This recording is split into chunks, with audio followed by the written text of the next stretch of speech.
Welcome to Daily Wisdom, Walking the Path with the Buddha, a podcast shared by David Roylance. This podcast is dedicated to guiding you to completely eliminate the discontent mind and the suffering it causes by attaining enlightenment. Learn and practice the teachings of Gotama Buddha that will guide you to fully attain a peaceful, calm, serene, and content mind with joy. To support this podcast, visit patreon.com/support Buddha or visit buddhadailywisdom.com, where you will discover a full range of courses, retreats, and online learning resources to assist you on the path to enlightenment. Now, here's our teacher to share more.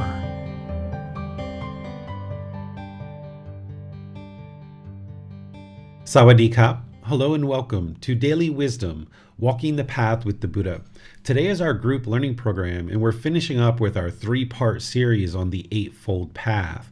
Today's class is all about the mental discipline section of the Eightfold Path, which is right effort, right mindfulness, and right concentration.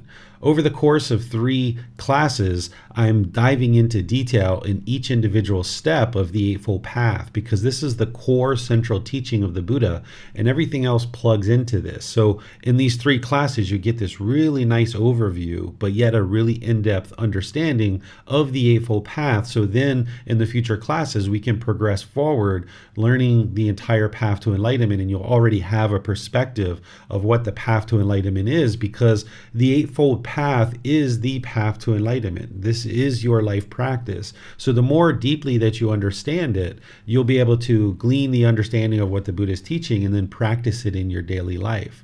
So we're going to be using the words of the Buddha so that you can actually see what did he actually teach in his original teachings. And then, as I've always shared, you're not believing these teachings, you're learning them, you're reflecting on them to independently verify them, and then you're practicing them to be able to see the truth for yourself. So I'd like to welcome all of you, whether you're attending for the first time or you've been attending regularly. I'd like to welcome all of you to the class. You're going to be able to ask questions as we go forward by putting that into Facebook, YouTube, or Zoom. Our moderators will see that and be sure your question gets asked during the class.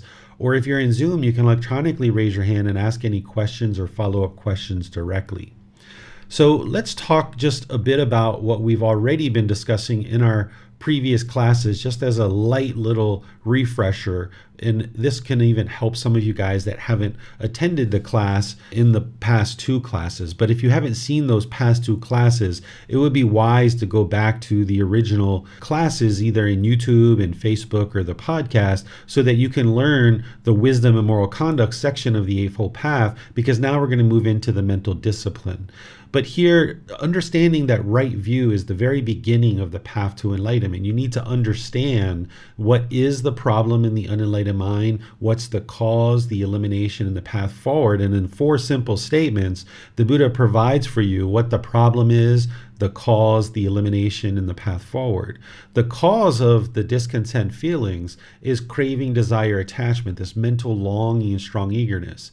See, in the unenlightened state, we tend to blame other people for our anger and frustration and sadness and other discontent feelings that we have. But you can learn in the Four Noble Truths, and then you can reflect to independently verify, and you can practice and see that any discontent feelings you're experiencing, it's actually being caused by your own mind. And by accepting responsibility for those feelings and seeing the truth that you're causing them yourself, now you can actually resolve them. You can actually eliminate them. But as long as the mind has wrong view and it's blaming other people for the discontent feelings, you're making me angry, or you're annoying me, or that is annoying me. As long as the mind is doing that, then it's not going to be able to fix the true problem. It's going to have a tendency to try to control and force others to do things your way. So when you gain this wisdom of understanding right view and having this breakthrough to understand that you're causing all your own discontent feelings, now you can actually eliminate them. And that's what the path to enlightenment is all about, is about eliminating the discontent feelings. So you're going to need to deeply understand right view, because this is like the trail marker. If you're going on a hike, you might have a trail marker at the beginning of the trail that says, this trail is 2 miles long. You're going to walk up a hill. You're going to come down. You're going to cross a stream. It's going to loop back around to the parking lot. And this gives you an idea of what you're going to face on this hiking trail or this path.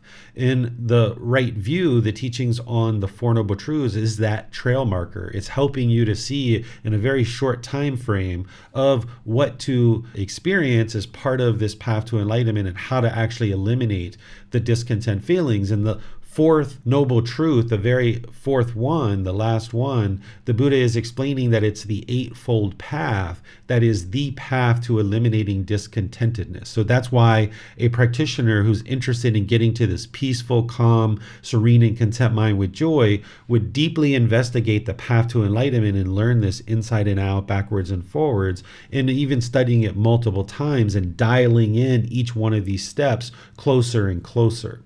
And with right intention, you're learning those three aspects of right intention, which is renunciation, non-ill will, and harmlessness, being uninterested in causing harm to others and having an open mind to let go of certain false beliefs and misperceptions that the mind currently has.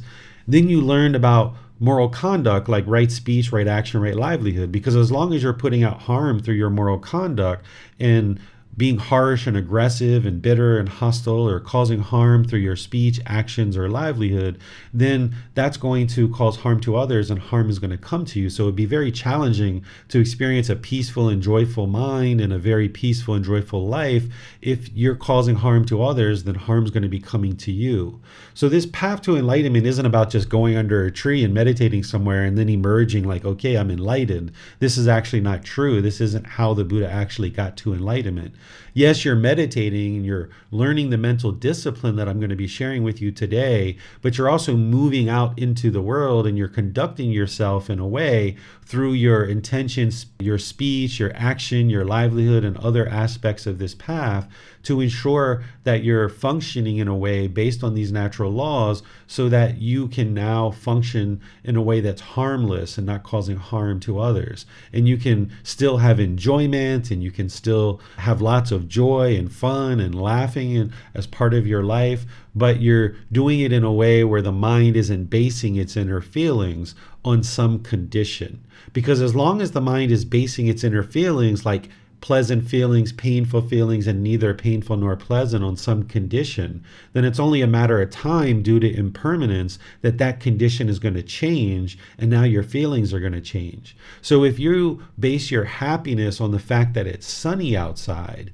well, it's only a matter of time before it's no longer sunny, and now you might be sad or angry or frustrated. So this is what we call conditional happiness or conditional pleasant feelings. If you base your inner feelings on some condition, that condition is impermanent.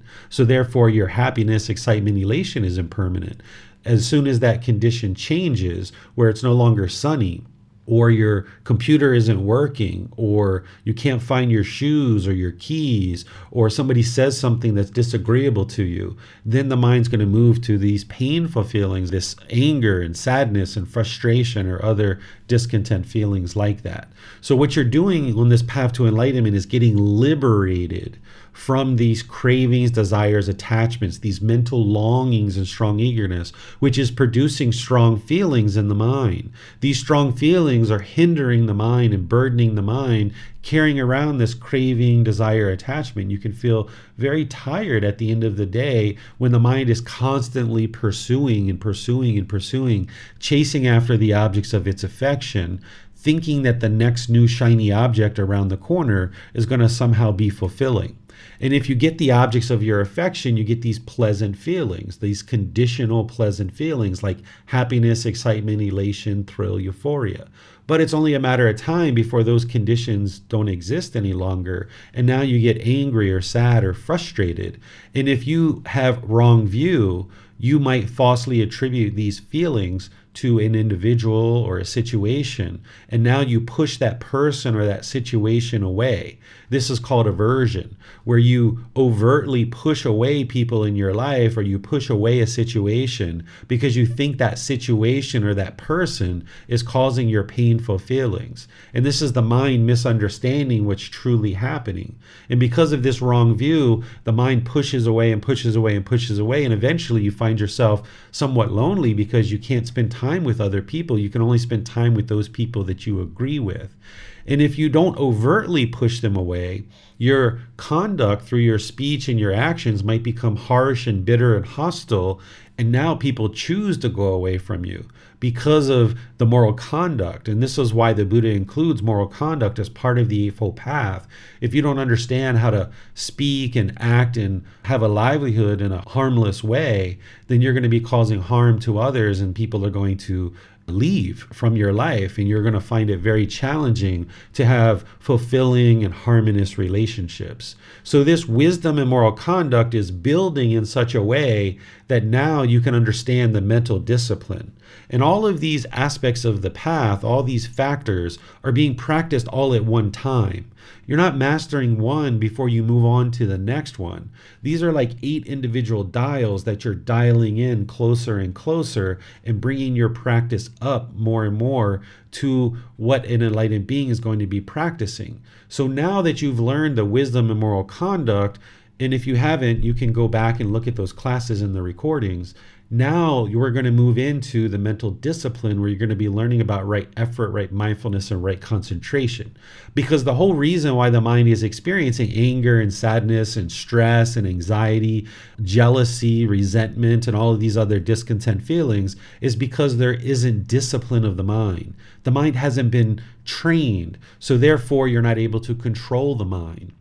You're not a bad person because you've gotten angry. You're not a bad person if you feel resentful or jealous. It's just that the mind is untrained. It has this pollution, and this pollution needs to get out of the mind in order for you to be liberated from these strong feelings. So it's the mental discipline that's going to teach you how to train your mind, not only in meditation, but also in daily life, so that on a consistent, ongoing basis in your daily life, you're regularly training the mind. You're not going to be able to just meditate your way to enlightenment where you're just meditating. You'll need to meditate and build up your practice to 2 or 3 meditation sessions a day. But then as you are doing that, those qualities that you're cultivating in meditation are coming with you in your daily life, so that now as somebody cuts you off in traffic and you feel the anger arising, you know what to do in that situation. The wrong answer would be to get angry and frustrated and start yelling and giving somebody the middle finger or something like this, and then carrying that into work and now being in a bad mood and grumpy at work just because somebody cut you off in traffic.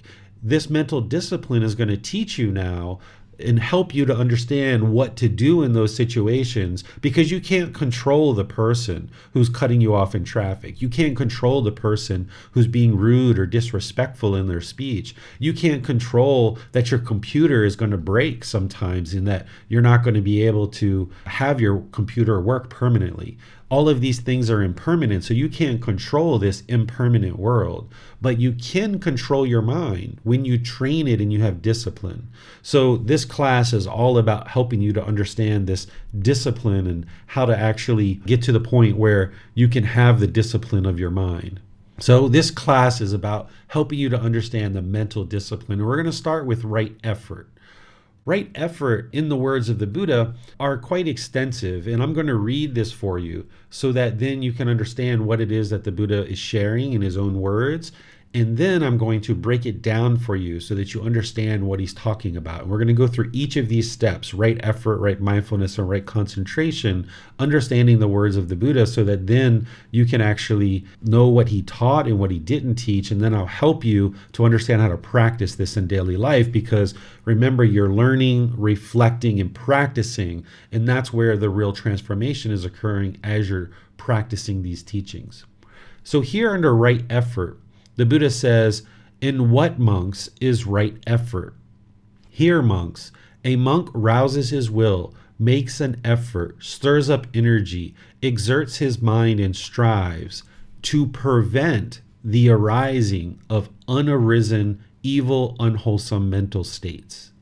He rouses his will, makes an effort, stirs up energy, exerts his mind, and strives to overcome evil, unwholesome mental states that have arisen. He rouses his will, makes an effort, stirs up energy, exerts his mind, and strives to produce unarisen, wholesome mental states. He rouses his will, makes an effort, stirs up energy, exerts his mind, and strives to maintain wholesome mental states that have arisen, not to let them fade away, to bring them to greater growth, to the full perfection of development. This is called right effort. So these are called the 4 right efforts. There's 4 individual statements that the Buddha is making here, and I'm going to dissect this for you and help you see exactly what he's discussing as part of right effort, because you're going to need to know this in order to be able to make your way to enlightenment. With the first aspect of right effort, what he's talking about here is preventing unwholesome mental states that have not arisen from arising in the mind. So if there's any unwholesome mental states that are not currently in the mind, the Buddha is sharing to prevent those from ever coming into the mind. Now, let me give you some examples here as we go so that you'll understand what we're talking about. You probably haven't thought seriously about killing another human being, where you're going to actively go out, you're going to make a plan, and you're going to actually kill a human being. You may not have had that thought at this point in your life, and it's never entered the mind whatsoever. So the Buddha is saying prevent that evil, unwholesome mental state from ever arising in the mind. The second one is abandon unwholesome mental states that have arisen in the mind. So if you have any unwholesome mental states that have come up into the mind, the Buddha is saying take the effort to abandon those and eliminate them from the mind. Some examples of those might be, if you're in a current relationship and maybe you've had a craving for sexual contact outside of your current relationship, and you observe that craving coming up into the mind, you know that that's going to lead to unwholesome results if you go outside of your relationship and have sexual contact with somebody else. So where you see that craving come up in the mind, the Buddha is saying abandon that, cut that off, apply the effort to eliminate that from the mind. Or if you see this anger and frustration and irritation arising up in the mind or any other discontent feeling, the Buddha is saying apply the effort to abandon that unwholesome mental state, cut it off, eliminate it from the mind. The third aspect of this, he's saying produce unarisen, wholesome mental states to arise in the mind.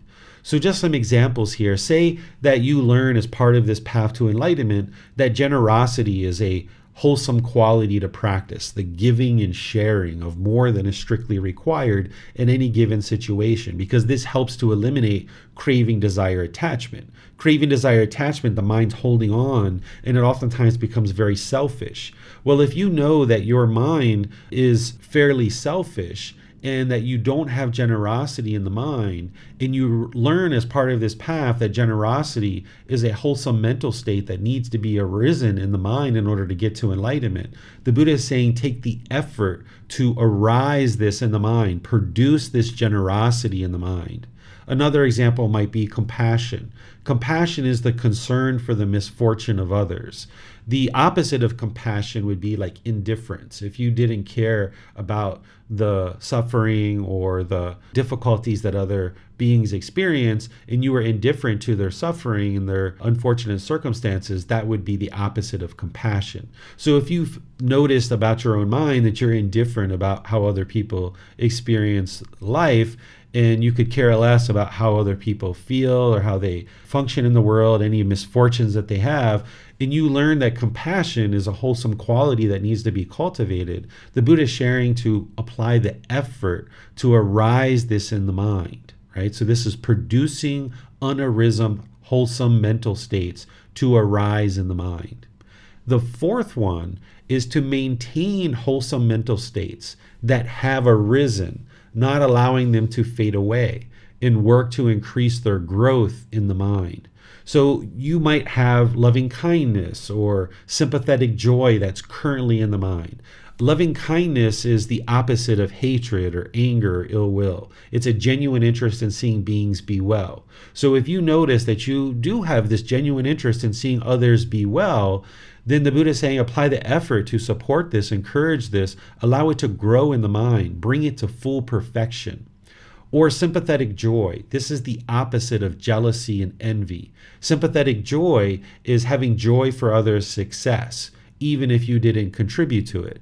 So where you see that the mind is jealous or envious, that's something that you are interested to get rid of. So you would apply the effort as part of the abandoning unwholesome mental states to eliminate the jealousy and envy, but you would apply effort to arise the sympathetic joy, which is to maintain this in the mind, bring it to full growth and full perfection. And these are the 4 right efforts. There's the preventing of any unwholesome mental states from coming into the mind. This is going to help protect the mind. There's abandoning the unwholesome mental states that are currently in the mind. That's helping to purify the mind and get rid of the unwholesome mental states that are there. Any wholesome mental states that are not yet in the mind, you apply the effort to produce those. So that's bringing the wholesome mental states into the mind that you learn that are beneficial and helpful for you to produce this enlightened mental state. And then any wholesome mental states that are currently in the mind, the Buddha is sharing to apply the effort to support those, encourage them, not allow them to fade, bring them to the full perfection of development. And this is going to allow them to increase in the mind. One of the ways that I explain this to my young son is I say, anything that's unwholesome, kick that out of the mind. Anything that's wholesome, bring that into the mind and support it and encourage it and bring it into the mind. So this is what right effort is all about. Now, these are just examples in terms of killing a human being or sexual misconduct or generosity, compassion. These are just examples.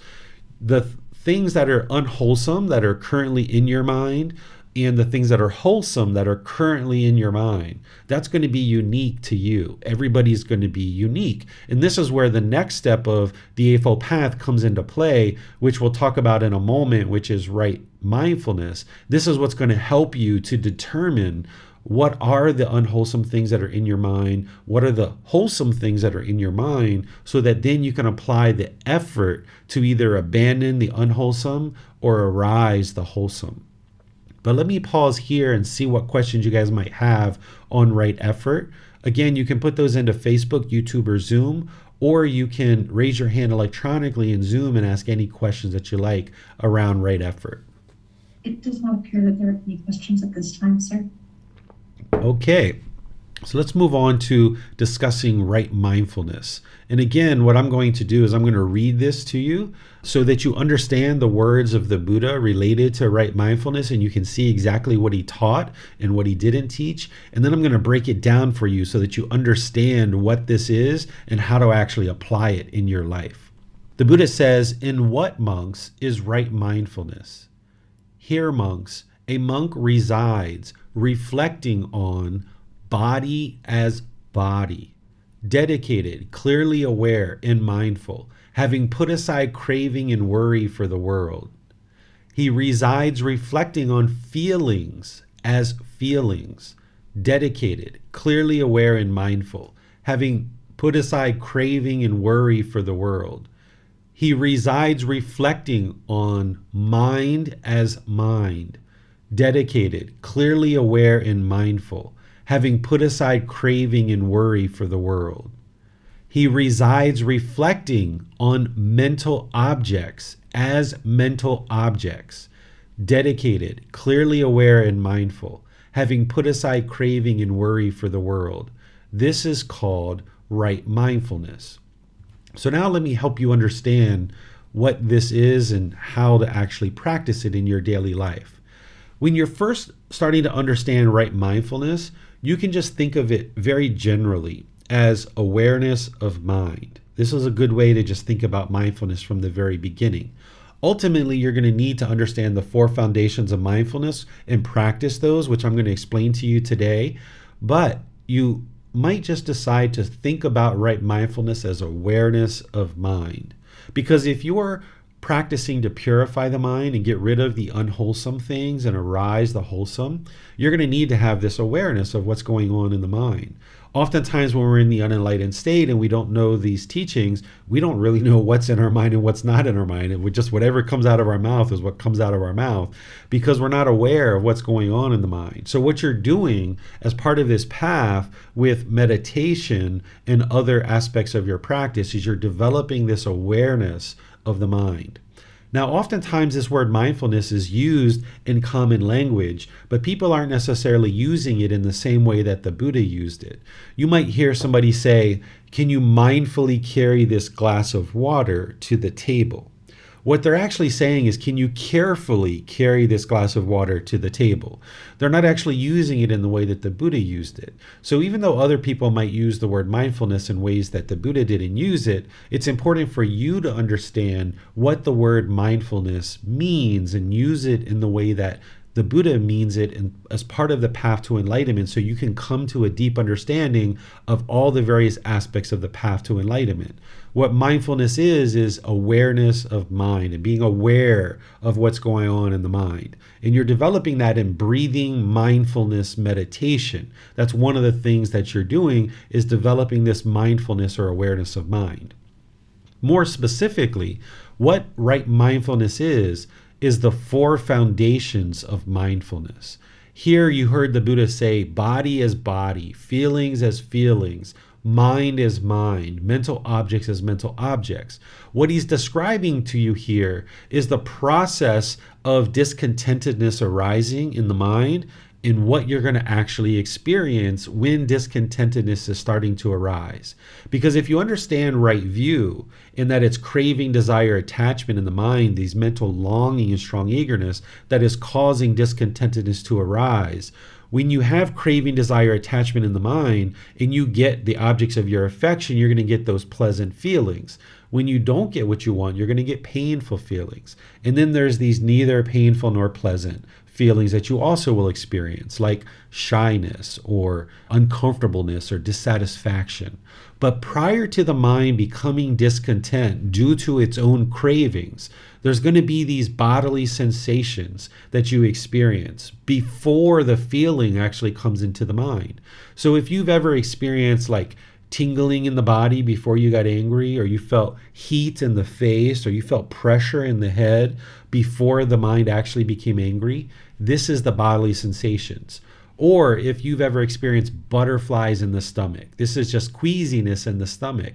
This is what we talk about before the mind becomes shy. There's some kind of queasiness in the stomach perhaps.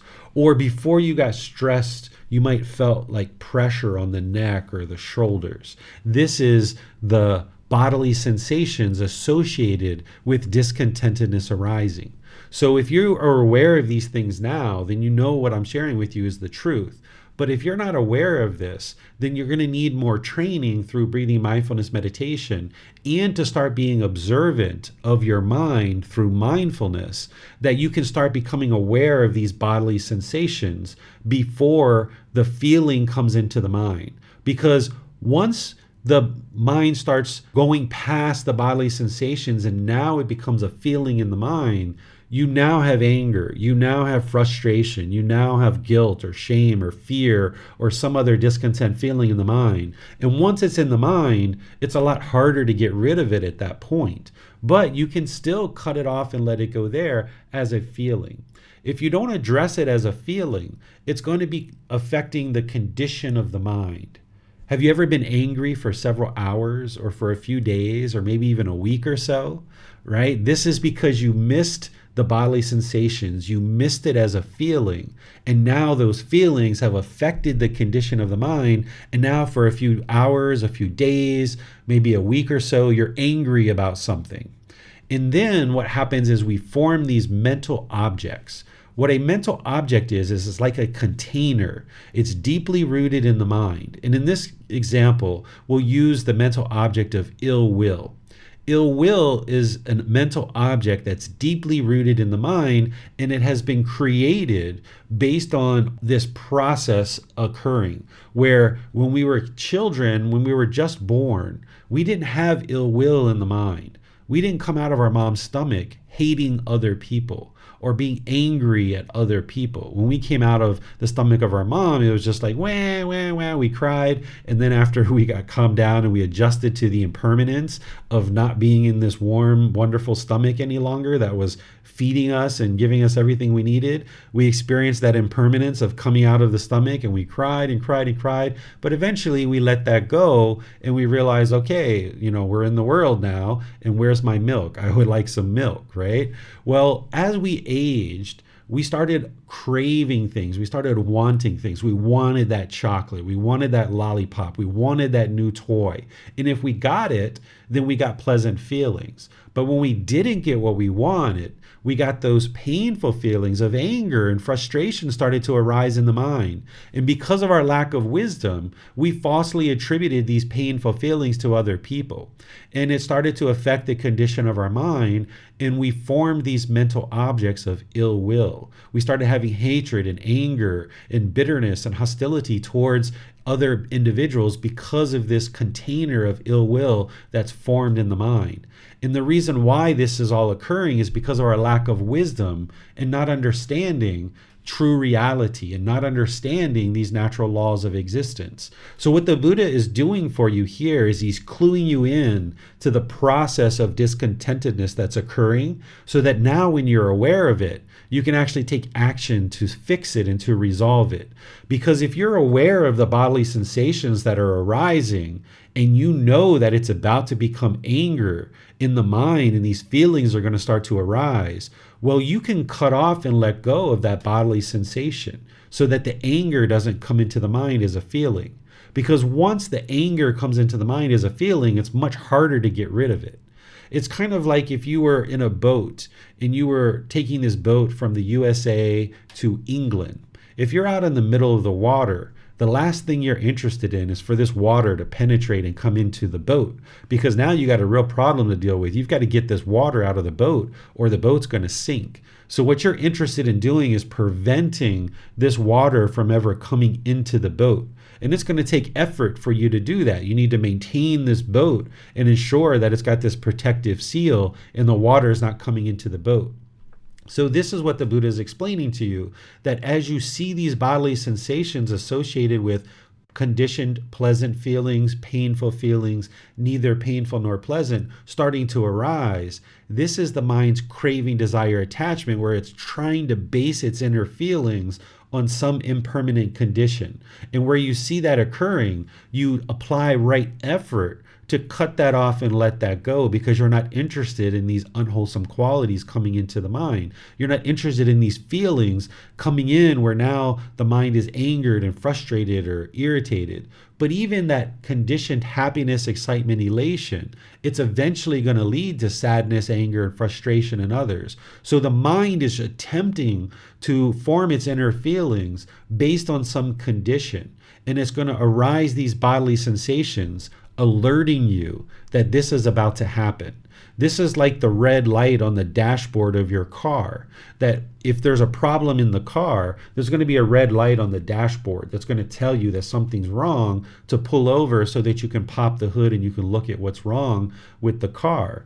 Well, those bodily sensations are alerting you that something is about to arise in the mind as a conditioned feeling, and you would be very wise to cut off and let go of that bodily sensation so that you save yourself from having to experience the feelings affecting the condition of the mind and feeding this mental object. And the more that you practice breathing mindfulness meditation and you become aware of these bodily sensations, you can more readily, with mindfulness and right effort, cut that off and let it go so that it doesn't penetrate into the mind and produce these conditioned feelings. So you're essentially putting this blockade at the bodily sensations so that you're preventing those bodily sensations from becoming a feeling in the mind.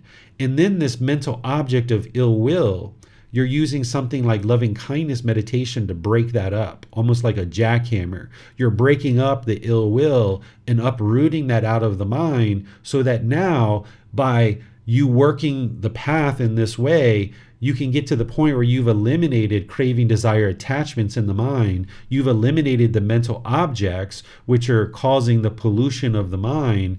And now you can get to a point where you can experience things in life and there's no discontentedness that arises. So you'll need to go through this period of time where you're transitioning the mind over to being peaceful, calm, serene, and content with joy, where you're gaining the wisdom on these teachings and you're starting to put them into practice, but you're not going to be able to do it perfectly from the beginning. You're going to experience some anger and some frustration and guilt and shame and fear and these other discontent feelings. But more and more, as you dial this in closer and closer, and you see that these bodily sensations are arising, if you've been training 2 or 3 times a day for 30 minutes or more, and you're doing that over a consistent long-term period, you will see these bodily sensations and you'll be able to cut them off and let them go there, saving yourself the difficulties of having the anger or frustration or other discontent feelings coming into the mind. Then it won't affect the condition of your mind long term, and then it won't feed these mental objects. So this is right mindfulness, is understanding the 4 aspects of the foundations of mindfulness, of the 4 individual things that you're going to need to develop awareness of. Generally, mindfulness is awareness of mind, but more specifically, it's having the awareness of the bodily sensations, the feelings, the condition of the mind, and the mental objects. I'm going to be explaining to you next week the 10 individual mental objects that the Buddha identified that is polluting the mind. We refer to these as the 10 fetters. So those are going to be next week that you'll understand those. But right here, I would like to just be sure that you understand what right mindfulness is. So you're welcome to ask any questions through Facebook, YouTube, or Zoom, or you can raise your hand in Zoom and ask any questions you like about right mindfulness. It does not appear that there are any questions at this time, sir. Okay, so let's move on to talking about right concentration. With right concentration, what the Buddha is sharing in this step of the Eightfold Path is he's actually sharing with you the results of putting together all the various steps of the Eightfold Path and what you're going to start experiencing, which is called the jhanas. These are 4 preliminary phases that the mind goes through before you get to the first stage of enlightenment. So to understand how to practice right concentration, you need to look at other parts of his teachings. So just like in Right View, he just pointed to the Four Noble Truths, and then you go study the Four Noble Truths to understand what those are. He's doing the same thing here with right concentration. He's just explaining the benefits or the results of having put together the path in its entirety, that you're going to start seeing these qualities of mind starting to arise, and these are called the jhanas. And then you go to his other teachings and you start seeing how do you actually practice right concentration. What the jhanas are these preliminary phases and various qualities of mind that you start experiencing as part of practicing all the steps that lead to enlightenment on the Eightfold Path, and you start developing this concentration. So you guys can read this. It's in the book. It's in chapter 5. I'm not going to read it in class because you're not at the jhanas yet. It's not something that you need to necessarily learn, but I'm going to talk to you about it in summary form. This word jhana, it doesn't actually translate to one word in English, or I would just use that one word. The best way to understand it is these preliminary phases that the mind goes through before it gets to the first stage of enlightenment. One of the translations that you see that people will use is meditative absorption. And the reason why is because this step on the Eightfold Path includes meditation. This is where you learn breathing mindfulness meditation and loving kindness meditation. And when you've been meditating and the mind has absorbed enough of your meditation, and you've absorbed enough of the other teachings and you're practicing right view, right intention, right speech, right action, right livelihood, right effort, right mindfulness, and right concentration, you'll see the mind move into these jhanas, which is where the light bulb starts to kind of flicker. If you go into a room and you turn on a light bulb and it kind of flickers, flicker, and then boom, it's on. And now it's on. That's essentially what you're going to experience as you're making your way to enlightenment, that you're going to get these glimpses, whether it's a few seconds or a few minutes or a few hours or a few days, where you're experiencing the peacefulness and the joy in the mind. You're going to be getting these glimpses of what enlightenment is like. This mind is kind of flickering. And when you're in the jhanas, you experience that throughout your day, where you experience a couple of minutes or a couple of hours where the mind is utterly peaceful and joyful. But then, since the mind is not enlightened yet, boom, you're going to experience some discontentedness at some point. So as you're experiencing this flickering of the jhanas, this is an indication for you that you're putting together all the various steps of the Eightfold Path, and that you're putting your practice together really well, and you're starting to get these qualities of mind of the jhanas. And this is the time to then start focusing more closely on the 10 fetters. And like I mentioned, that's what I'm going to explain to you next week, is helping you understand what the fetters are. But here with right concentration, let me help you understand what this step is so that you can actually practice it. And then as you're putting together all the various steps, you'll experience these jhanas and these qualities of mind that are starting to arise. And you'll know that you've been putting this together for a period of time, that you're starting to experience these increased qualities of mind. The step of right concentration, it's to develop a meditation practice and practice singleness of mind in daily life. So this is why on Wednesdays, I've been teaching breathing mindfulness meditation, because you need that in order to arise mindfulness, awareness of mind. You're going to need breathing mindfulness meditation to develop concentration, where you have the ability to focus on a single object like the breath, and you're training the mind to easily let go, because the mind is craving permanence and it's holding on to things. So when your mind moves off the breath in meditation and you're cutting that off and bringing the mind back to the breath, you're training the mind to let go. You're not training the mind to eliminate thoughts. This is actually impossible. Instead, what you're doing is you're training the mind to easily let go when there is a thought. So through countless meditation sessions throughout the coming weeks and months and years, you're gradually training the mind to arise this awareness, this concentration, and to be able to easily let go of thoughts when they arise in the mind. This is helping you to develop the mindfulness, awareness of mind, the concentration, or being able to focus on a single object like the breath, and it's training you to easily let go of anything that arises in the mind. So in meditation, you're training the mind to let go of everything that comes up in the mind. But even an enlightened being is going to have an occasional thought. So you're not trying to eliminate the thoughts. What you're trying to do is you're trying to still the mind, or quiet the mind, and build these qualities of mindfulness, concentration, and to be able to easily let go. Because this is going to be directly helpful for you in terms of practicing right effort and right mindfulness. Because in daily life, where you see with right mindfulness, the awareness of mind, if you see certain unwholesome qualities come into the mind with your awareness of mind, practicing right mindfulness, then you'll know to apply right effort to cut that off and let that go. And your mind will be able to do that if you're practicing breathing mindfulness meditation regularly. If you're not practicing breathing mindfulness meditation regularly, and you don't know about the mental discipline section of the Eightfold Path, you wouldn't know how to do this. So if you're driving down the road and an unwholesome thought comes into the mind, you can observe that with mindfulness, and then you can apply right effort to cut that off. And you'll be able to more easily do that when you've been practicing breathing mindfulness meditation. Or if you're in a conversation with your boss or your coworkers or your life partner or your children, and you see unwholesome qualities starting to arise in the mind, then you can apply right effort, because you have right mindfulness and you've been practicing right concentration to focus on a single object. You'll be able to apply all three of these steps to now cut off and let go of that unwholesome thought.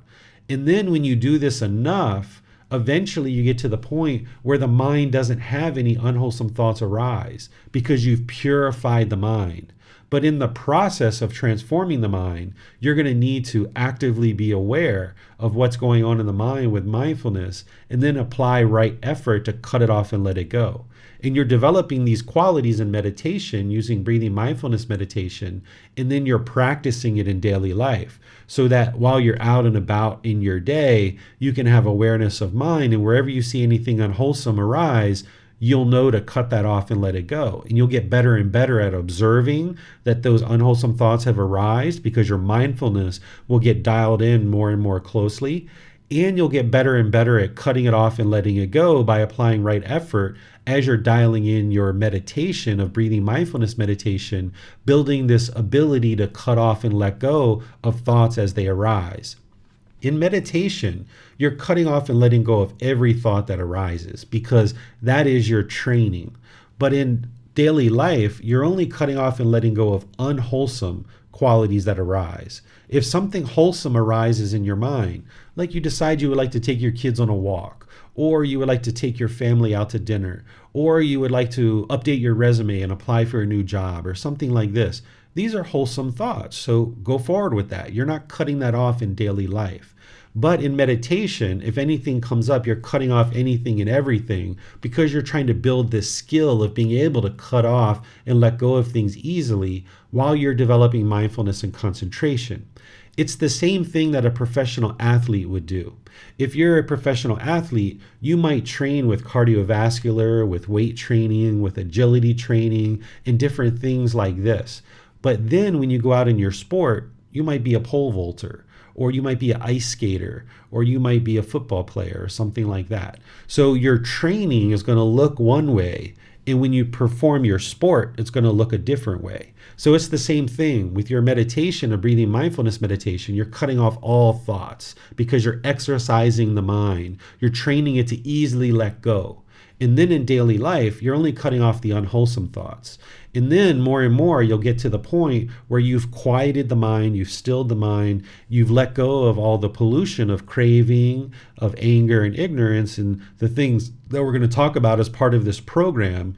And then as you've trained your mind in this way, now the mind won't arise any discontent feelings because you've purified the mind. But as you're getting a handle on that, you're going to need to arise this practice of breathing mindfulness meditation and then carry those qualities with you in daily life of practicing awareness of mind throughout your day, practicing concentration throughout your day, and then cutting off and letting go of any unwholesome thoughts that arise.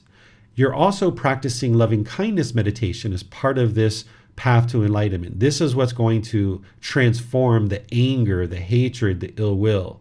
Loving kindness is this genuine interest in seeing all beings be well. I'm going to help you 2 Wednesdays from now in a 4-part series to develop your loving kindness meditation practice so you understand what it is and how to practice it, because you're going to need this in order to uproot the ill will out of the mind, and it'll develop more concentration by getting rid of these mental objects and these pollutions in the mind. This is where you'll see the focus, the concentration, the clarity of mind, and the deep memory starting to come into the mind because you're uprooting the pollution and getting that out. It's the meditation that's helping you to do that, but it's also practicing in daily life the entire Eightfold Path. There's other specialized meditations that are used on a case-by-case basis, and I'll share those with you when we get to chapter 11 in the book. You'll learn about what those are. But at this point, you would like to be developing your breathing mindfulness meditation practice to gradually build it up to 2 or 3 meditation sessions for 30 minutes or more. And for some people, it might take you 3 months, 6 months, or even a year to build that up. You're not competing with anybody. You're not in a competition with anybody. There's no expectation of where you should be at any one given time, but just gradually work your way up to 2 or 3 sessions for 30 minutes or more. And depending on what your life is like, you might need to create some space in your life to do this.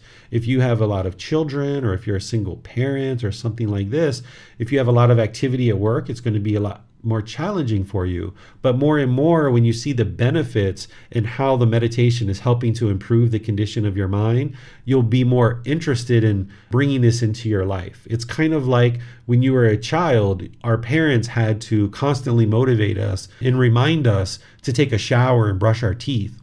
Eventually, we got to the point where we saw the benefit in taking a shower and brushing our teeth. We liked the way that our mouth tasted. We liked smelling good. And we just chose to do it on our own because we saw the benefits in it.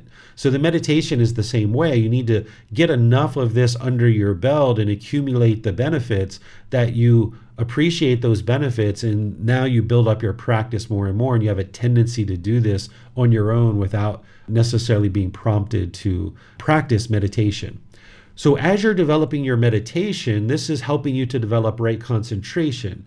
But then you need to practice singleness of mind in daily life. What this is all about is ensuring that you're only doing one thing at a time.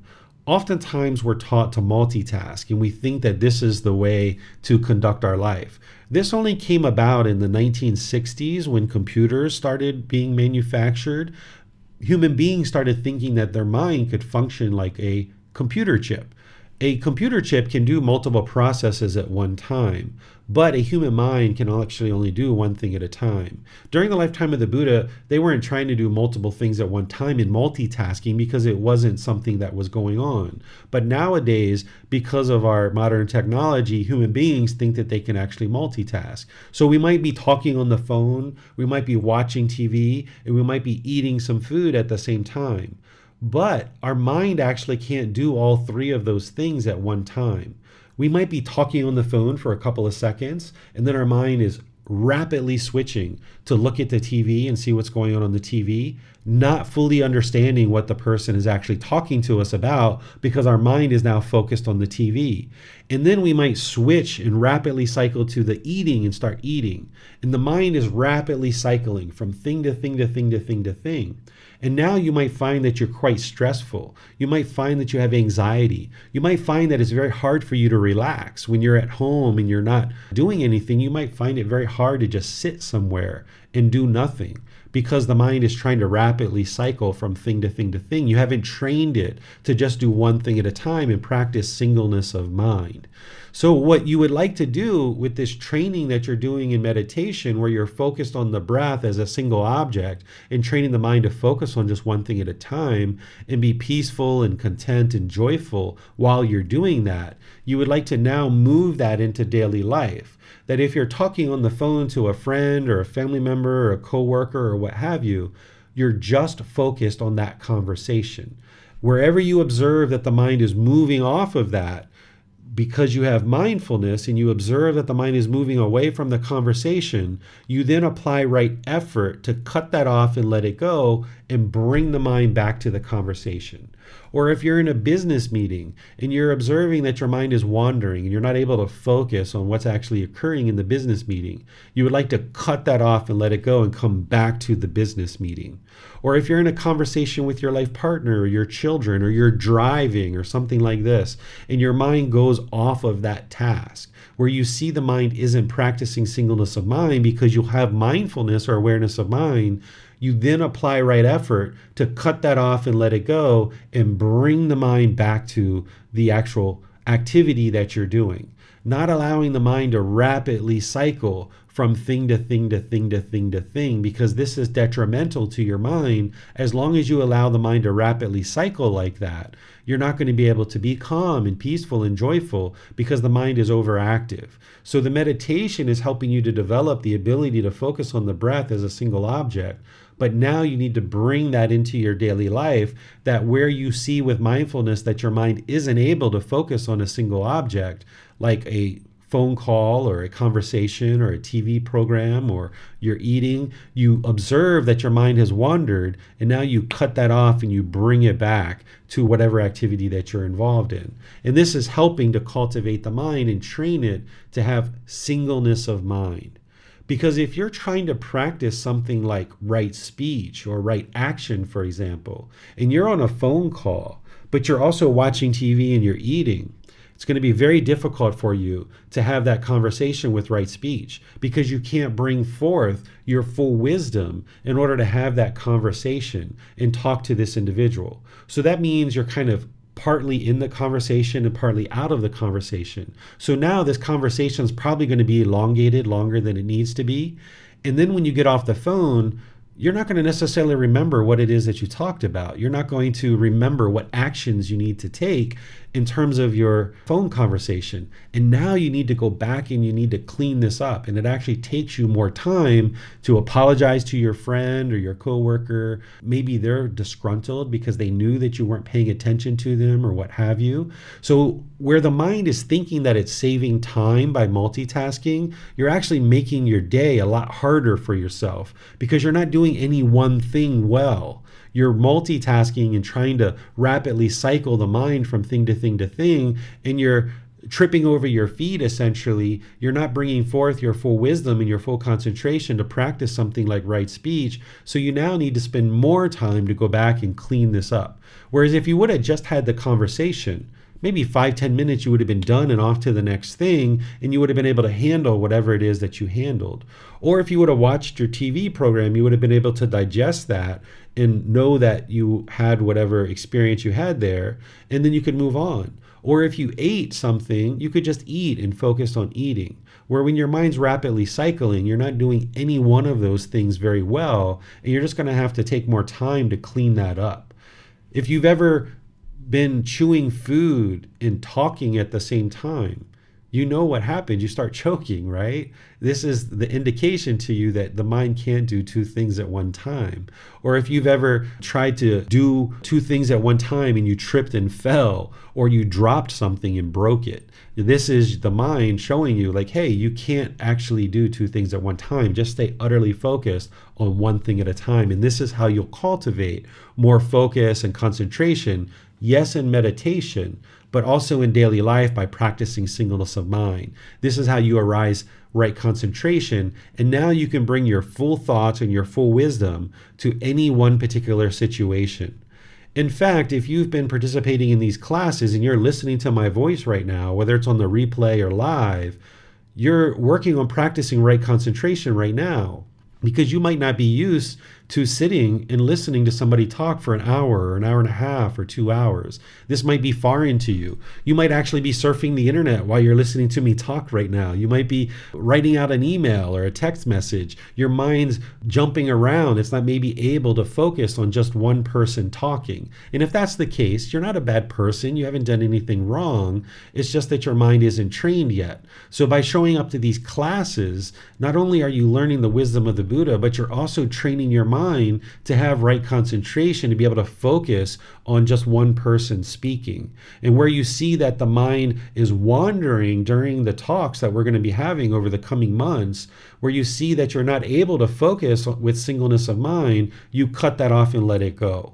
Where you feel the mind craving to pick up a phone and start sending a text message, or you feel the mind craving to search the internet and look at something else and try to do more than one thing at a time, you restrain the mind, you pull it back, you cut that off and train it to just focus on the person who's talking.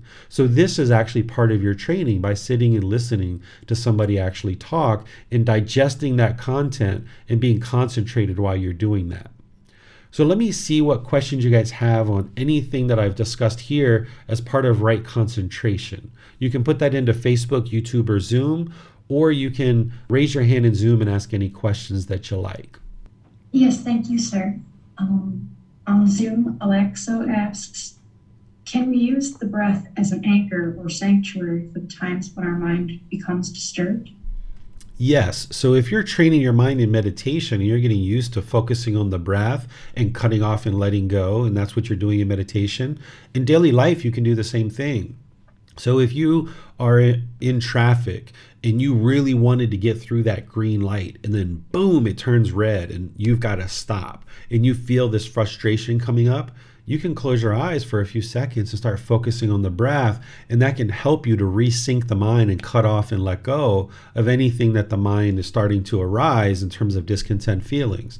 And you can do this at other things, like say you're getting ready to go into a job interview and you're out in your car. You can take a few minutes to focus the mind on the breath, do like a little touch-up meditation for 2 minutes or 5 minutes or something like this, where you're just kind of touching up the mind and resyncing it on the breath so that now you can go into the job interview with a lot of clarity in your mind and you can perform better. This is one of the benefits of having a meditation practice, that you can now use it at different times in your day if you need to kind of resync the mind.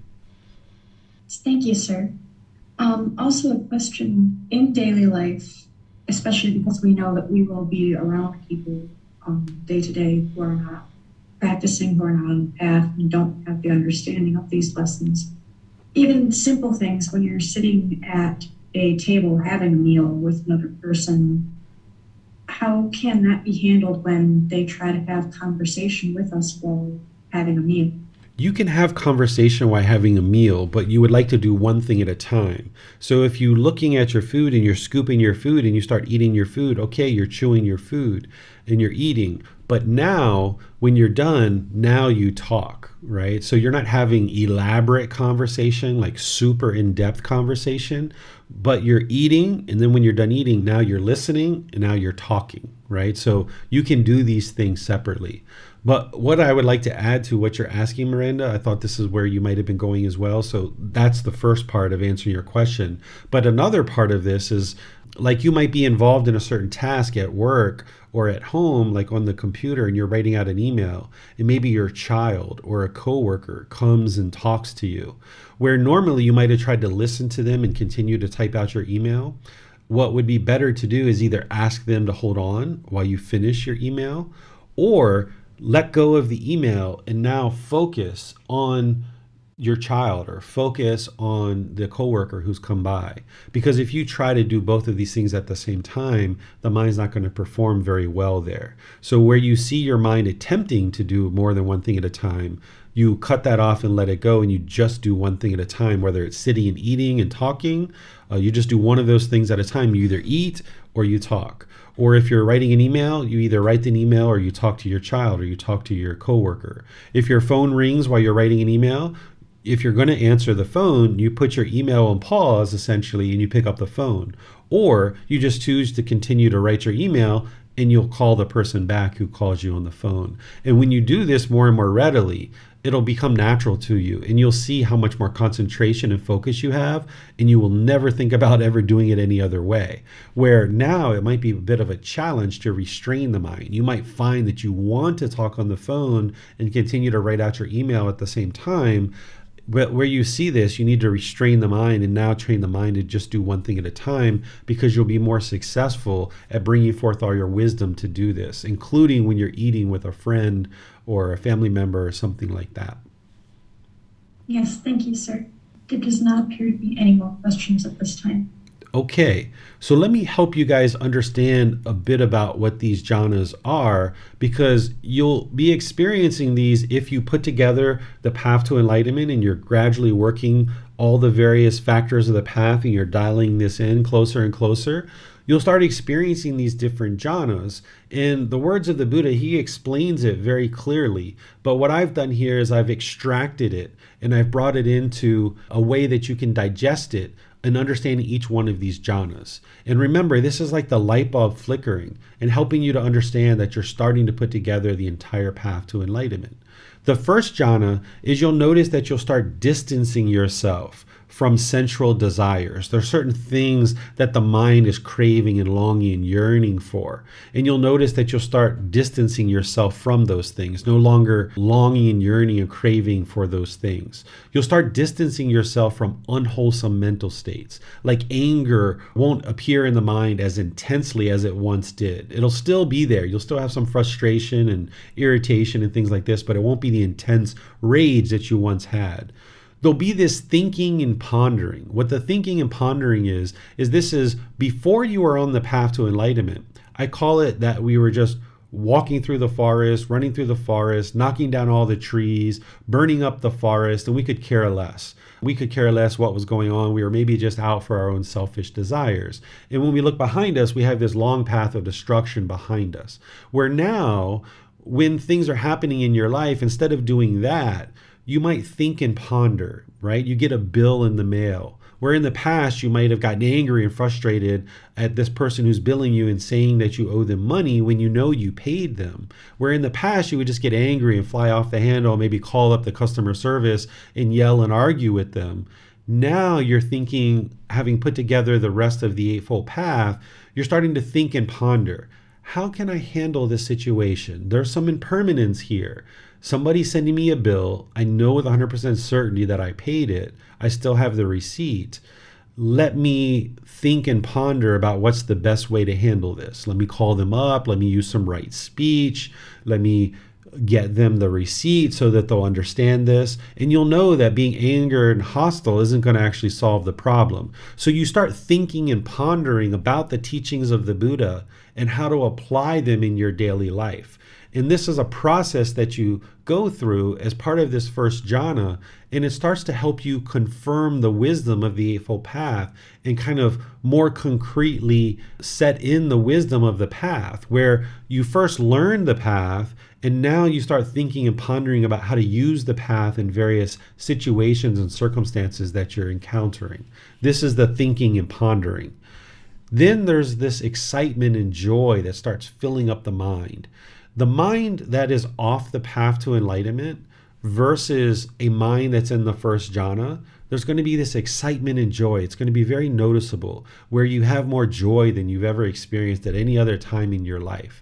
It's still temporary at this point. It's not permanent joy, because you're still going to be experiencing discontentedness. But your discontentedness has diminished a certain degree, and you have this more excitement and joy that's starting to come into the mind. The second jhana is where there's subsiding of the thinking and pondering. So that thinking and pondering that you were doing in the first jhana to really figure out how to apply these teachings in daily life, that is starting to subside a bit, because now you've cultivated the wisdom that you need, and now it becomes more effortless for you to apply the teachings in daily life. The teachings are more readily soaked into the mind, so it's more easy for you to apply them. So there's this subsiding of thinking and pondering. You're not having to do as much thinking and pondering because you have some more built-in wisdom. There's this inner tranquility and oneness of mind, or concentration, that is starting to be developed. The tranquility is the calmness and the easiness of the mind. The concentration is that singleness of mind, that focus, that clarity that's coming into the mind. But then you start experiencing this oneness of mind, or this unification of the mind.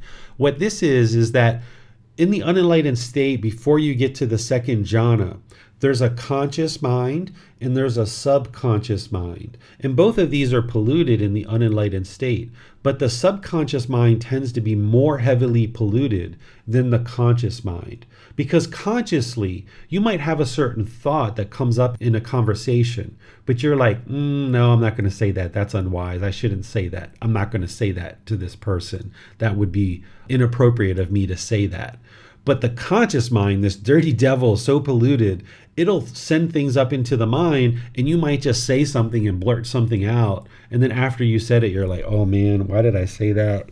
That was so unwise of me to say that, right? This is the subconscious mind motivating certain intentions, speech, and actions that you might do, because you don't have this oneness of mind. You don't have this unification of the mind where you can see the entire mind. The subconscious mind is now polluting the conscious mind and motivating unskillful intentions, speech, and actions. But by the time you've trained your mind enough in all the other factors of the Eightfold Path, and you get into the second jhana, there's no longer a subconscious mind. There's just this unification of the mind, or this oneness of mind, where you can see the entire mind in its entirety. You'll have mindfulness and awareness of the mind in its entirety. So this is what we call oneness of mind, or unification of the mind, where you now can see the entire mind clearly, and there's no longer a subconscious mind.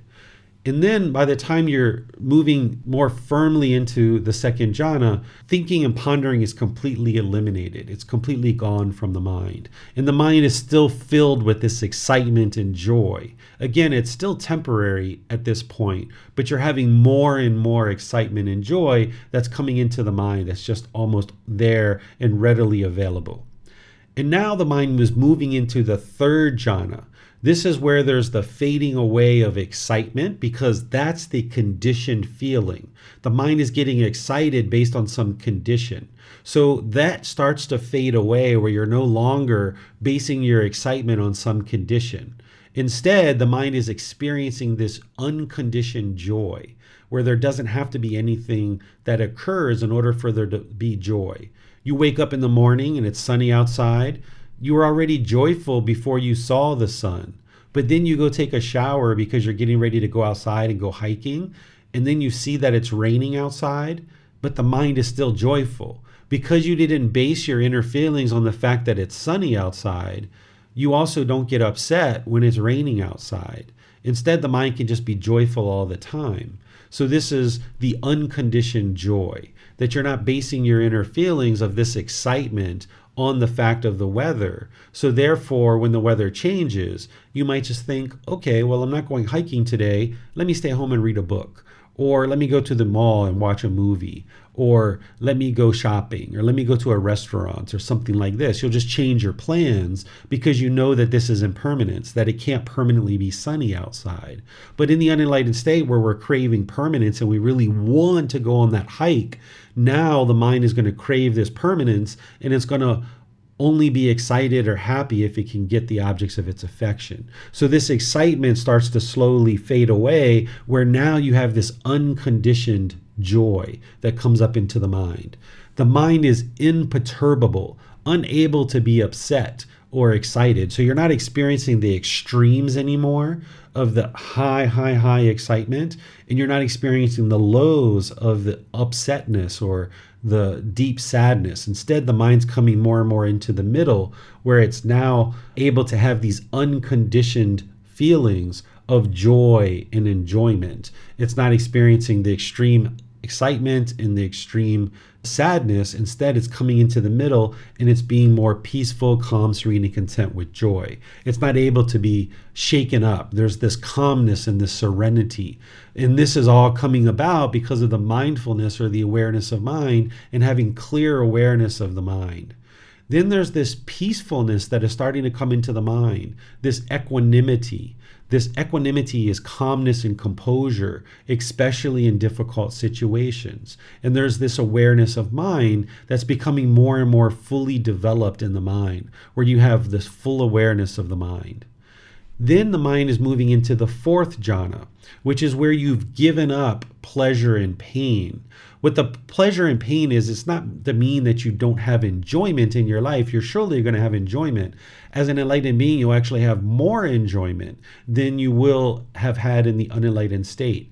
This pleasure and pain that you're giving up is you're giving up basing your inner feelings on some condition, that your mind has been trained so well that you start to realize that continuing to chase after the objects of your affection, sure, you might get pleasant feelings, but it's only a matter of time before you get painful feelings as well. And you start learning how to come into this mental state where your mind is beyond pleasure and pain. It's no longer experiencing the highs and lows, but it's beyond that.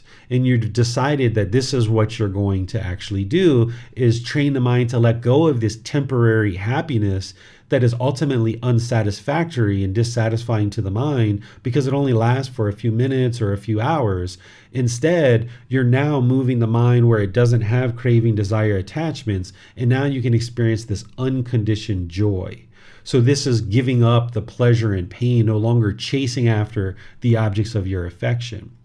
There's this fading away of the gladness and sadness, where the mind is no longer basing its inner feelings on some impermanent condition. And this is where the Buddha says your mind is beyond pleasure and pain, no longer being shaken up by something like the weather, or your computer isn't working, or somebody cut you off in traffic. Your mind is beyond that because you already know that this is going to occur. You can't drive in one lane and have that lane to yourself permanently. But that's what the mind wants. So when somebody moves in front of you, you might get angry or frustrated, but that's just because of the craving. So when your mind is beyond the pleasure and pain, and you understand impermanence, and you have this equanimity, this calmness and composure, even in difficult situations, now you can remain calm and imperturbable, where you're not experiencing these highs and these lows any longer. And the mind has come to the full development and the full perfection of mindfulness, or awareness of mind. So this is what you're going to be experiencing as you're putting together all the steps of the Eightfold Path, and you're going to be getting these glimpses of what enlightenment is like as it's starting to move through these preliminary phases. Once your mind moves through these preliminary phases, you ultimately get into the first stage of enlightenment. And this is really important to get into that first stage of enlightenment, because as long as your mind's in the jhanas, this is actually temporary. These jhanas aren't permanent. If you were to, say, give up on your practice, your mind would actually regress out of these jhanas. You can experience certain qualities of mind in the jhanas, but then if you don't stay diligent and consistent with your practice, your mind will actually regress backwards and you'll go back to being out of the jhanas. But once your mind gets to the first stage of enlightenment, which I'm going to be describing next week, your mind won't regress from that point forward. You'll stay in that first stage of enlightenment, and now you'll progress forward to the second, third, and fourth stage, where the fourth stage of enlightenment, that's where the mind is actually enlightened. So in that first stage, there's no regression. But in these jhanas, you're not interested in getting bogged down in these because your mind can regress out of them if you don't stay consistent with your practice. So once you see that the mind is starting to experience these qualities of the jhanas, you start focusing on the 10 fetters and eliminating those, and that's what will move your mind into the first stage of enlightenment. And that's what we're going to be discussing next week. So let me share with you just kind of a little summary of what we talked about today related to the mental discipline section of the Eightfold Path. Right effort is taking the initiative to eliminate unwholesome aspects of the mind and to cultivate the wholesome qualities of the mind, and taking the effort to do that. The work to get to enlightenment isn't going to just happen magically. It's not going to happen by itself. You'll need to take the effort to eliminate these unwholesome qualities and arise the wholesome qualities. You're going to need the initiative to do that. Then there's right mindfulness, which is awareness of the mind, having awareness of what's going on in the mind in terms of unwholesome and wholesome qualities, and having the 4 foundations of mindfulness fully developed, where you can observe the bodily sensations, the feelings, the condition of the mind, and these mental objects. And then developing right concentration, which is the practice of meditation, breathing mindfulness meditation and loving kindness meditation, and then developing singleness of mind outside of meditation. Yes, inside of meditation, you're practicing singleness of mind to focus on the breath, but then also in daily life, you would like to just focus on one thing at a time. And as you're doing this and putting all these steps together, you'll start experiencing the jhanas, which are giving you glimpses, and kind of the light bulb is flickering and helping you to see that you're putting together the path really well. And that's where you start focusing on the 10 fetters, and now make your way into the stages of enlightenment to get to enlightenment itself in the 4th stage of enlightenment. And the teachings that you'll need in order to put all this together are all things that I'm going to be teaching you as part of this group learning program.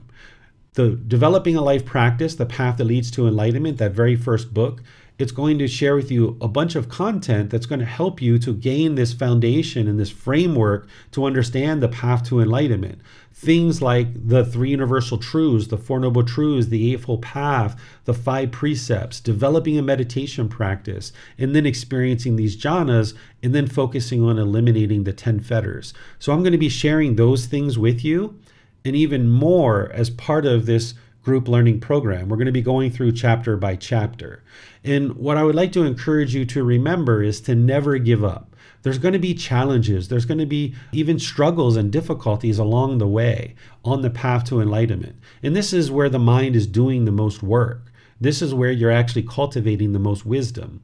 What we've oftentimes done prior to understanding this path is when we meet with a struggle or a difficulty or some kind of problem or challenge, we will either run away from that challenge, or we will fight, or we will try to push it away, right? And we don't actually cultivate the wisdom that we need, so we don't overcome that challenge. We don't overcome that obstacle. But by choosing to never give up and turning around and walking towards the challenge, walking towards the struggle and the difficulty, now your mind is doing the work. That's why it's struggling. That's why it's difficult. That's why it's a real challenge, because the mind's doing the work to cultivate the wisdom. But if you run away from that, then you're not going to cultivate the wisdom to overcome that challenge. So where you're finding that you're experiencing challenges or difficulties or struggles on this path, you can reach out to me as your teacher. You can reach out to other members of our community, and we'll be able to help you to be able to overcome these challenges, because we've experienced these same challenges ourselves. So don't feel like you should run away from the challenges, because that's just ensuring that they're going to continue in your life, because the mind's not going to cultivate the wisdom that it needs. Instead, you can confront this challenge, you can overcome it. And now you cultivate the wisdom of how to overcome the challenge. And then it won't happen again, because whenever you face that challenge in the future, you'll have the wisdom of how to handle it. But if you run away, or you don't like the struggle, you don't like the difficulty that you're feeling, and you run away, you're not going to be able to cultivate the wisdom. So anytime you experience struggle or difficulty, just remind yourself, this is the time the mind is gaining the most wisdom, and it has the opportunity to understand and cultivate wisdom. And that's what you're actually going for. If life is pretty much a breeze for you, there's really not much motivation to cultivate wisdom to overcome challenges. But if you're finding that certain parts of your life are a challenge, like maybe you're having challenges in your relationships, or challenges at work, or other aspects of your life, those challenges are happening because the mind doesn't have wisdom, and it might be struggling or having difficulties in those situations. So it's the path to enlightenment that is going to help you to cultivate this wisdom. And this is the last struggle of all struggles. If you can overcome these struggles that you're experiencing as part of the path to enlightenment, by the time the mind is enlightened, you'll be effortless. The life that you're experiencing at that point, it's effortless. You're seamlessly experiencing life. There's certain things that'll happen in your life, but by that point, you'll have all the wisdom of how to deal with every single situation that you're encountering, and life will feel effortless. Where prior to enlightenment, there's struggles in relationships. There's struggles in various things that you're encountering on a day-to-day basis. And that's just because the wisdom isn't there yet. So by cultivating the wisdom on this path and never giving up, you'll be able to overcome those challenges and get to this point where the mind is peaceful and joyful permanently, and you're effortlessly practicing the teachings. And now you can move about the world with ease. So this is everything that I had planned to talk with you guys about today. I'll just open up to any and all questions that you guys have. You can put those into Facebook, YouTube, or Zoom, or you can electronically raise your hand in Zoom and ask any questions that you like. Yes, thank you, sir.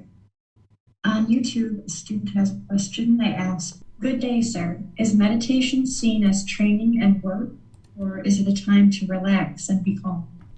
The meditation is a time to train the mind. You're doing a dedicated, active, purposeful training session to either eliminate certain unwholesome qualities or to arise certain wholesome qualities. This isn't a time to zone out and just kick back and relax in meditation. That's not what you're doing. You're actively training the mind. Sometimes in meditation, that's what someone might think is you're just kind of lackadaisically sitting back and relaxing, but that's not what you're doing. In breathing mindfulness meditation, you're focused on the breath, and anytime the mind moves off the breath, you're cutting that off and bringing the mind back to the breath. So you're cultivating mindfulness and concentration, and you're eliminating craving, desire, attachment, training the mind to be able to actively let go and willingly let go of any thoughts that arise. In loving kindness meditation, you're eliminating anger, hatred, and ill will, and you're cultivating this genuine interest in seeing all beings be well, the loving kindness, which I'm going to be talking about in 2 Wednesdays from now, helping you guys over 4 sessions to train and develop your ability to train the mind with loving kindness. But you're not just sitting back and, kind of zoning out and relaxing. That's what you're doing when you're sleeping, or that's what you're doing when you're just sitting in a chair somewhere, looking at the beautiful view, or doing something else that you might do. That's where you just sit back, relax, and take in whatever it is you'd like to take in. But meditation is dedicated, active, purposeful training session where you're eliminating certain unwholesome qualities, arising wholesome qualities, and you're doing this in the seated, lying, standing, or walking positions. Yes, wonderful. Thank you, sir. Mm-hmm.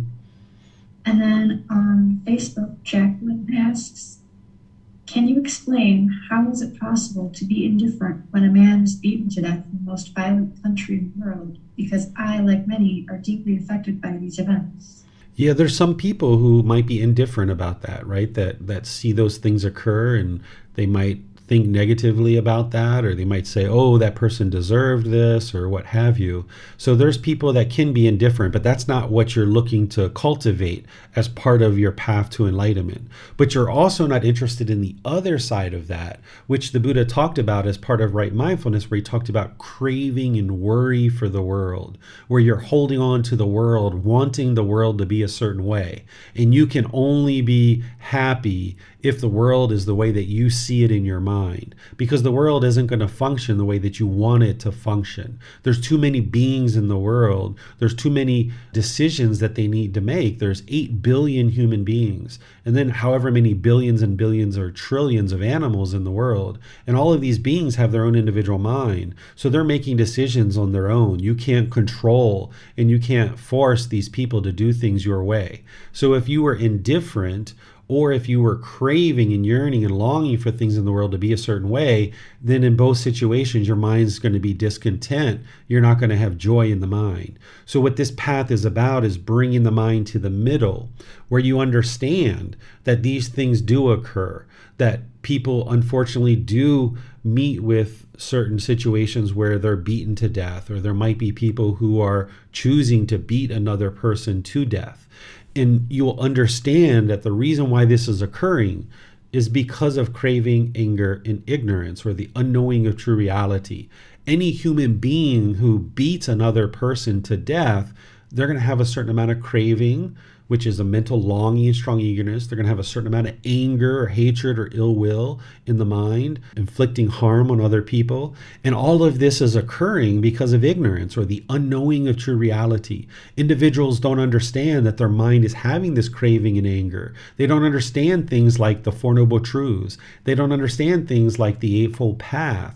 They're not working the path to enlightenment to transform the mind and get rid of craving and anger. So therefore, because of the ignorance and unknowing of true reality of these teachings, and not understanding Kama, cause and effect, or action and result, that any actions that they do, any harm that they cause in the world, that harm is going to come back to them. Because they don't understand what they don't understand, there's this ignorance and unknowing of true reality, then their mind is continuing to crave, it's continuing to have anger, and that's where the unwholesome moral conduct, the unskillful moral conduct is coming in, and somebody is going to perhaps choose to beat another person until they die. So this is the unfortunate nature of the world that we live in, is that there's many beings in the world that don't understand this path to enlightenment. And one of my primary goals is to share these teachings as far and wide as possible for the rest of this life, so that more and more people can gain understanding of things like the Four Noble Truths and the Eightfold Path and others, so that then we'll see less and less incidents that are happening like this. Because I think that you're probably talking about the 5 police officers that just recently had released a videotape in America about beating this gentleman to death, that these kind of things and others, like mass shootings and things like this, are occurring all throughout America. And there's even things like this that happen in other countries as well. This is all occurring because of craving, anger, and ignorance. There's no amount of money that's going to fix that. There's no amount of making new laws that is going to affect that and change that. There's no amount of convincing or coercing somebody to function a certain way. The only way that we improve society in terms of eliminating mass shootings and maybe police officers who maybe are being rough and aggressive, or even citizens who are being rough and aggressive with police officers and things like this, is each individual needs to choose to eliminate craving, anger, and ignorance, remove the pollution from their mind. There's nothing that you can do to convince somebody else to eliminate their craving, anger, and ignorance. Each person has to choose to come to this path and actively learn, and actively reflect, and actively practice to train their mind. So when you realize that you can't control what other people do, then what you realize is your work in this life is to get your own mind to enlightenment. and you realize that yes, there's going to be these unfortunate circumstances where people are meeting with harmful situations, but you didn't cause it and you don't have the ability to fix it. So the only thing you have the ability to fix is your own mind. So this is where you can have concern for the misfortune of others. But when you allow your mind to worry about this is where your mind becomes discontent. That if you see all the problems in the world, then your mind's going to be worried. It's going to be discontent. But when you understand the path to enlightenment and the teachings that the Buddha shared, not only do you see the problems in the world, but you know the solutions because you've implemented those solutions in your own mind. And when you know the problems in the solutions, now you have concern. You can have concern for the world, but you have enough wisdom to know that you can't fix the world. When all you ever see is problems, because when we don't know this path to enlightenment, we typically just see the problems. And then we really worry because we have craving for the world to be a certain way.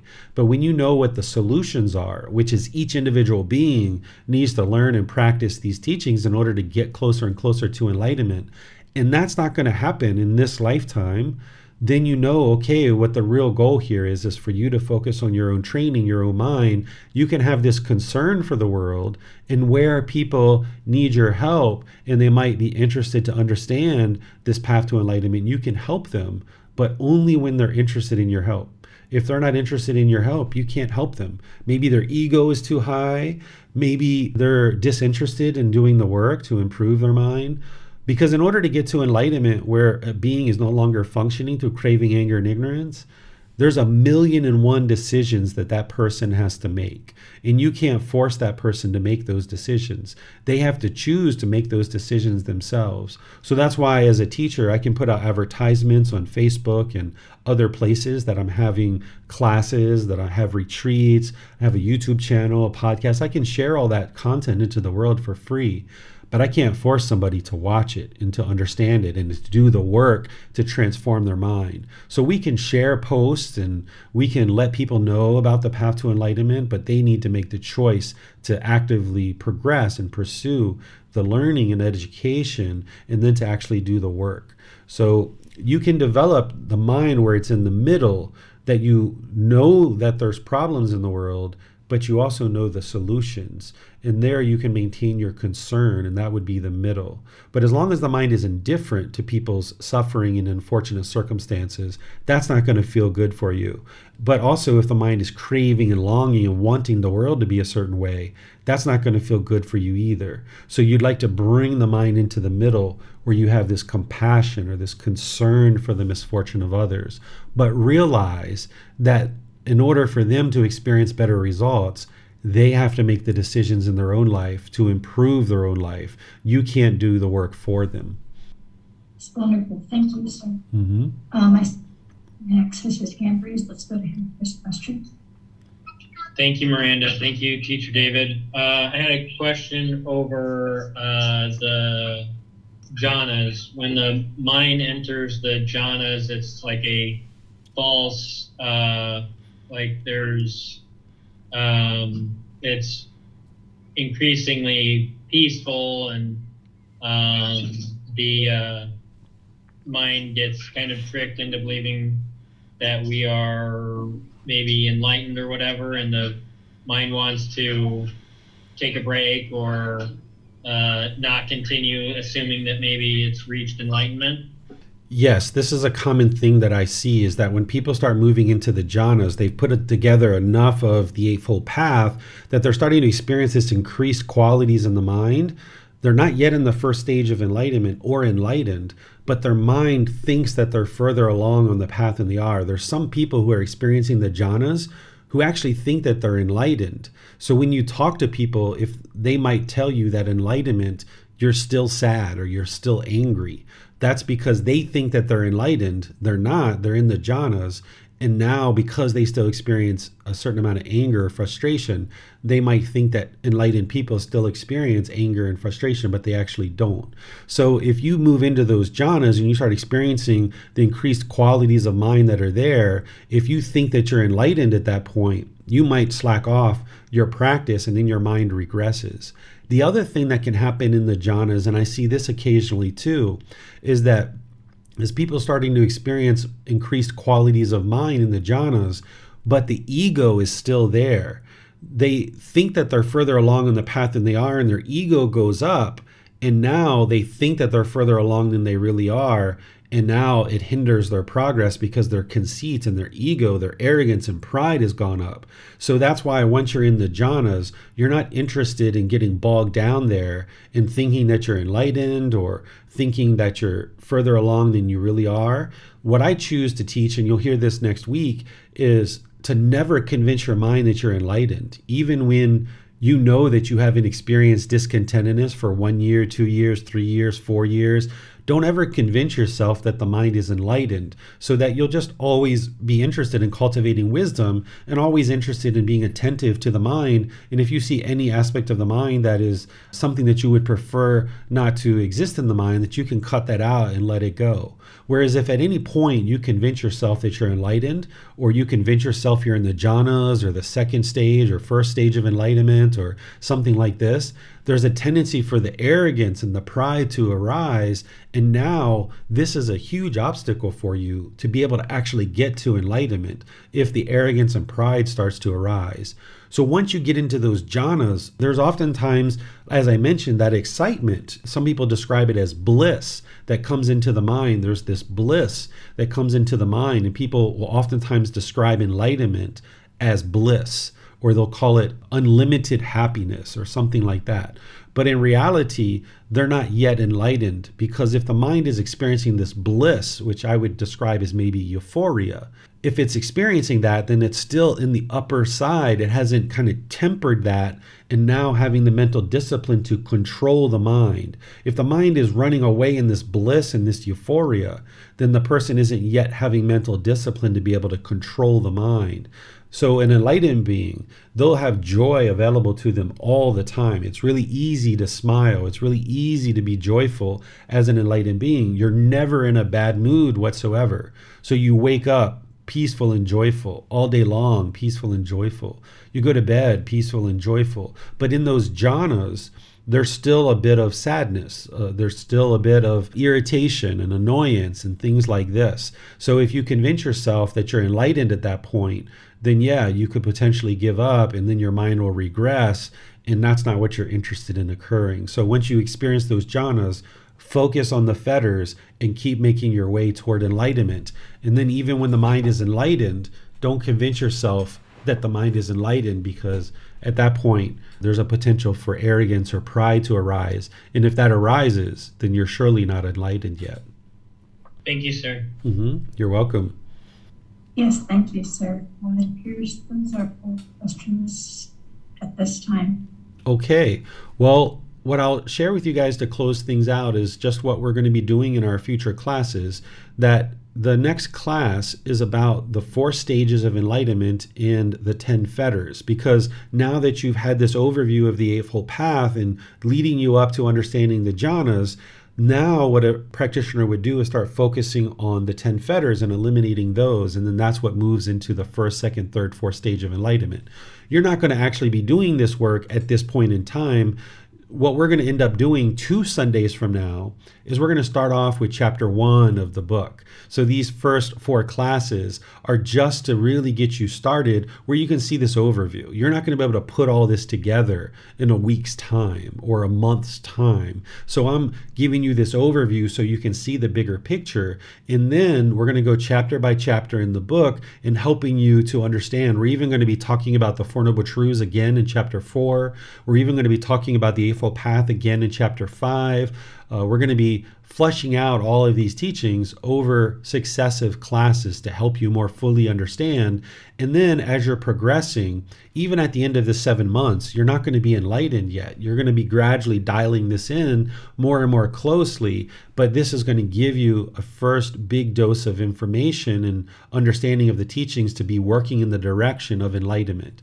So if you're interested in starting to read the book at this point, what you should start doing, if you haven't already, is read the preface. This would be an ideal time this week to start getting your reading going, where maybe 10 or 15 minutes a day, you are reading a little bit in the book. And the preface is a good place to start for this week. And then next week, if you read the first chapter, because 2 weeks from now, I'm going to be starting the first chapter, and we're going to be going chapter by chapter at that point, all the way through the 24 chapters in the book. And I'm going to be gradually helping you guys to understand these teachings, but you're going to need to be doing the work at home where you're reading the book and you're doing your meditations and you're trying to dial in this eightfold path more and more closely, working on things like right view, right intention, right speech, right action, right livelihood, right effort, right mindfulness, and right concentration. And as you need help, you can ask questions in class, you can post them in the Facebook group, you can send me private messages, or you can schedule a personal guidance session, because as you progress in this program, you're going to need to dial in these things closer and closer, so you have these 4 ways of actually getting help.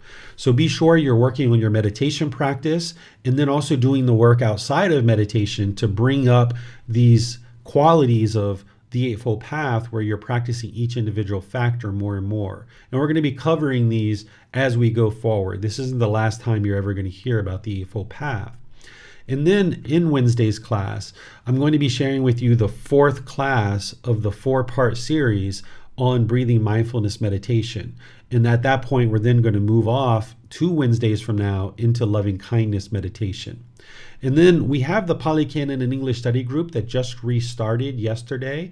If you're taking this program for the very first time, it's very wise to just stick with the group learning program and maybe get your arms around that first and get your real foundation and framework going. And then after the group learning program, you might choose to kind of move into the Pali, Canon, and English study group. And you can really join that program at any time, because that's a 1.5-year program. So you can actually join it at any time. There's some people who I encounter sometimes who have an exorbitant amount of time available in their life, maybe retired individuals or maybe business owners who have their businesses running quite well and they have extra time in their day.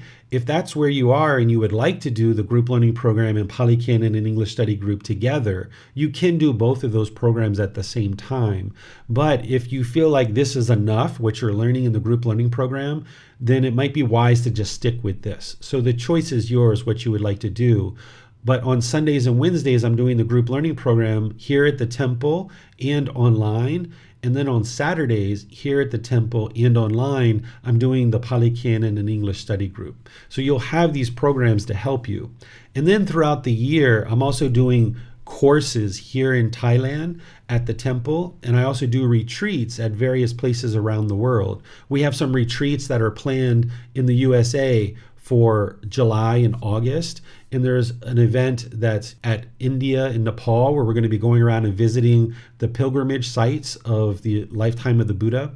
And there's a retreat here in Chiang Mai in August. So all of these things are available to you. You can find the online classes and programs as well as the in-person classes, courses, and retreats on the website at buddhadailywisdom.com. And all of these things are pretty much being offered at no cost, except for the one going to India and Nepal. Of course, you're going to need to pay for your travel arrangements and stuff like that. But you'll see all the details online. So you can gain access to all of these teachings and all of these resources pretty much at no cost.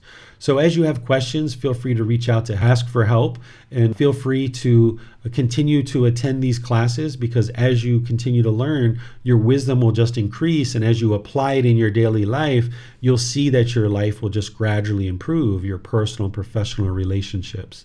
So thank you for your dedication and your active learning. I'll see you guys in one of these future classes. Have a very lovely and wonderful rest of your day. Sawadee Kap. Thank you for listening to this podcast. To provide support for this podcast, visit patreon.com/support Buddha. To access more teachings, visit buddhadailywisdom.com. There, you will discover a full range of courses, retreats, and online resources to assist you on the path to enlightenment. Remember to establish a daily, consistent meditation practice, along with learning and practicing these teachings. A well-developed meditation practice is the foundation in which to train the mind to attain enlightenment.